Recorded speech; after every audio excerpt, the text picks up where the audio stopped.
نحمد نصلی علی رسول الکریم اما بعد اعوذ باللہ من الشیطان الرجیم بسم اللہ الرحمن الرحیم وقال الرسول یا ربی ان قوم اتخذوا هذا القرآن مہجورا وکذالک جعلنا لکل نبی عدوا من المجرمین وکفى بربک ہادیا ونصیرا وقال الذين كفروا لولا نزل عليه القرآن جملة واحدة كذلك لنثبت به فؤادك ورتلناه ترتيلا ولا يأتونك بمثل إلا جئناك بالحق وأحسن تفسيرا الذين يحشرون على وجوههم إلى جهنم أولئك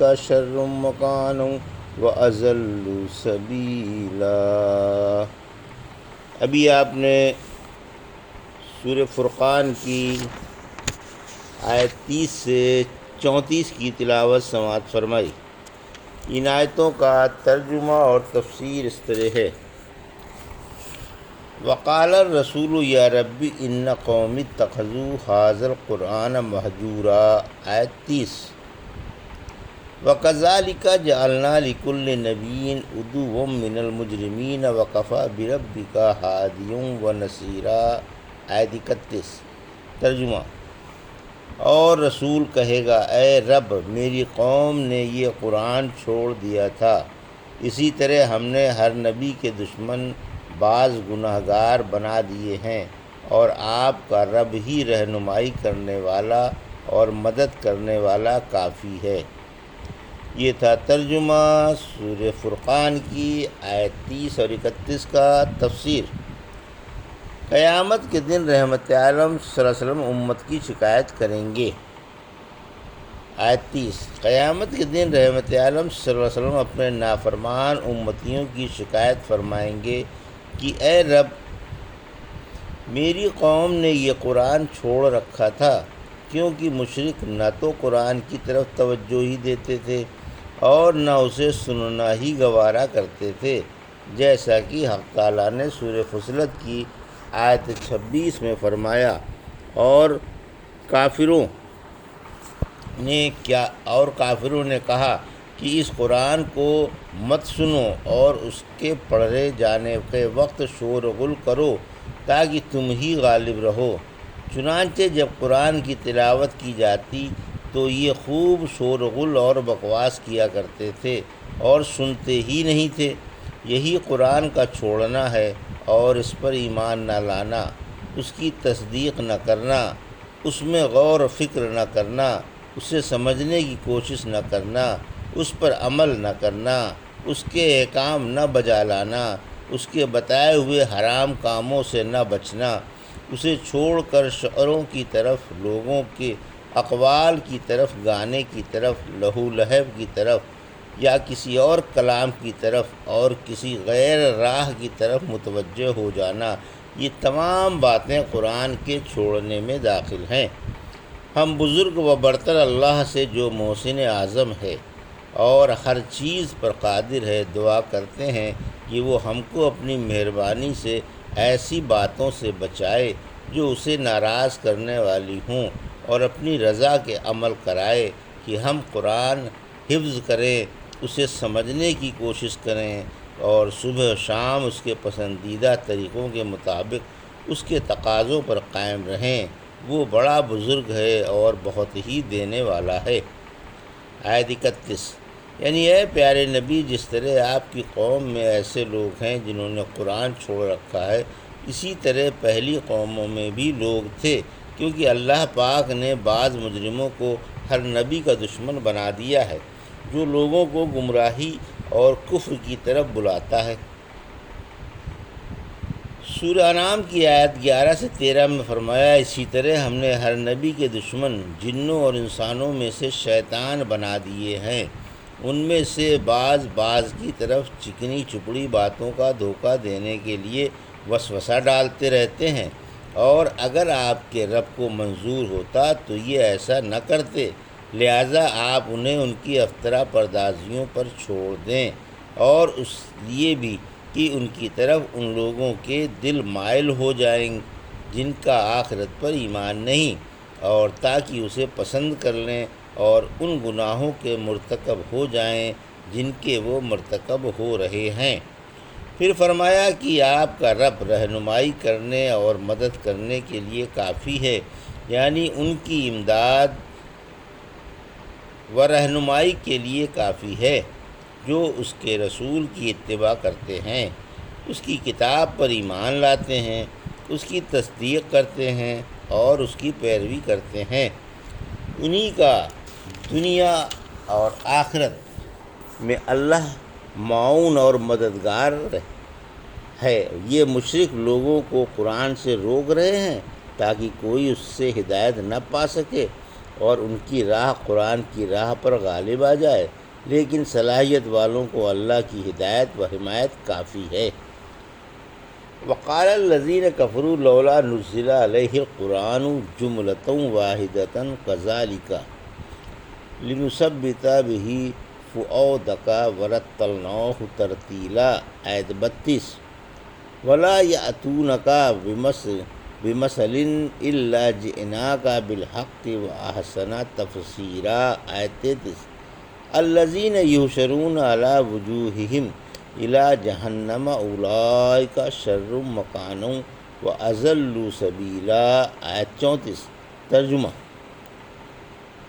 اور کافروں نے کہا کہ ان پر سارا قرآن ایک ساتھ ہی کیوں نہ اتار دیا گیا؟ ہم نے اسی طرح رفتہ رفتہ اتارا تاکہ اس سے آپ کا دل مضبوط رکھیں۔ ہم نے آپ پر اس کو ٹھہر ٹھہر کر پڑھا ہے، اور یہ آپ کے پاس جو مثال بھی لائیں گے ہم آپ کو اس کا حقیقی جواب اور بہترین توجیہ بتا دیں گے۔ جو لوگ منہوں کے بل جہنم کی طرف گھسیٹ کر جمع کیے جائیں گے وہی بدترین مکان والے اور گمراہ ترین راہ والے ہیں۔ یہ تھا ترجمہ آیت 32 سے 34 کا۔ تفسیر آیت 32۔ اس اعتراض کا کہ قرآن ایک دم کیوں نہیں اترا، جواب: کافروں کے اعتراض و منظوری کی اور آخرت اور خرافات و بکواس کی خبر دی جا رہی ہے کہ انہوں نے یہ اعتراض بھی کیا کہ یہ قرآن تورات و انجیل اور زبور کی طرح آپ پر سارے کا سارا ایک بارگی کیوں نہ اتارا گیا، جیسا کہ تمام الہامی کتابوں کا طریقہ ہے۔ حق تعالیٰ نے انہیں اس اعتراض کا یہ جواب دیا کہ قرآن آپ پر 23 سال کے عرصے میں تھوڑا تھوڑا کر کے واقعات و مصالح کے اعتبار سے اتارا گیا تاکہ اس طرح مومنوں کے دل مضبوط ہو جائیں۔ سورہ اسراء کی آیت 106 میں فرمایا، اور ہم نے قرآن میں فصل رکھا تاکہ آپ لوگوں کو ٹھہر ٹھہر کر سنائیں، اور ہم نے اسے بتدریج اتارا۔ مطلب یہ ہے کہ اس طرح عمل کرنے میں بھی سہولت ہوگی اور سمجھنے میں بھی، اور ایمان بھی مضبوط ہوتا چلا گیا، اور ہم نے اس کی خوب وضاحت اور خوب تشریح کر دی۔ آیت 33۔ مثل سے مراد کٹ حجتی اور شبہ ہے، یعنی یہ جو بھی اعتراض کریں گے ہم انہیں اس کا صحیح جواب دے دیں گے جو بے حد روشن، واضح اور ان کے اعتراض سے زیادہ زوردار، صاف اور کھلا ہوا ہوگا۔ یہ رسول میں یا قرآن میں جو کمی بتائیں گے اس کا جواب حضرت جبرائیل علیہ السلام لے کر آپ پر اتر آئیں گے۔ رحمت عالم صلی اللہ علیہ وسلم کی بزرگی کی دلیل: اس سے رحمت عالم صلی اللہ علیہ وسلم کی بزرگی ثابت ہوئی کہ آپ پر اللہ کی طرف سے قرآن کی وحی صبح و شام، دن رات، سفر اور حضر میں ہر وقت آتی رہتی ہے، اور آپ کے پاس فرشتہ ہر بار قرآن لے کر اترتا رہتا ہے۔ سابق الہامی کتابوں کی طرح قرآن کا نزول نہیں ہے۔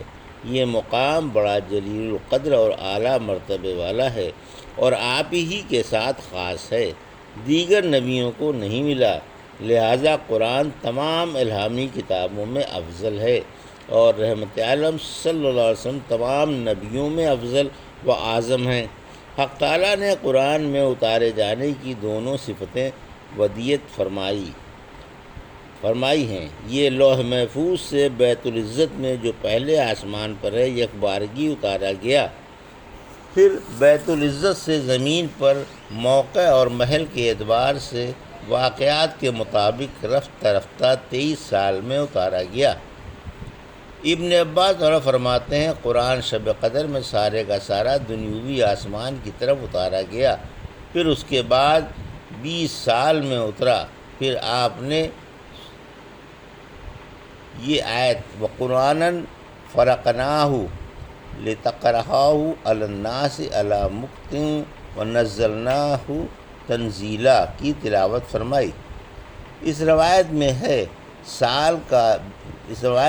20 سال کا ذکر ہے، یعنی ابن عباس نے سب طریقے عرب 20 سال کا ذکر کیا اور اوپر کا حصہ جو 3 سال پر مشتمل ہے چھوڑ دیا، جو دوسری روایت سے ثابت ہے۔ آیت 34 کافروں کا بڑا برا حشر ہوگا۔ قیامت کے دن میدان محشر میں کافروں کا جو برا حشر ہوگا اس کا بیان ہے۔ وہ برے حالوں میں جہنم میں جمع کیے جائیں گے اور قابل عبرت طریقوں سے جہنم کی طرف چلائے جائیں گے۔ ایک شخص نے رحمت عالم صلی اللہ علیہ وسلم سے پوچھا کہ قیامت کے دن کافر منہ کے بل کیسے چلائے جائیں گے؟ فرمایا جس نے انہیں پیروں پر چلایا وہ قیامت کے دن منہوں پر بھی چلانے پر قادر ہے۔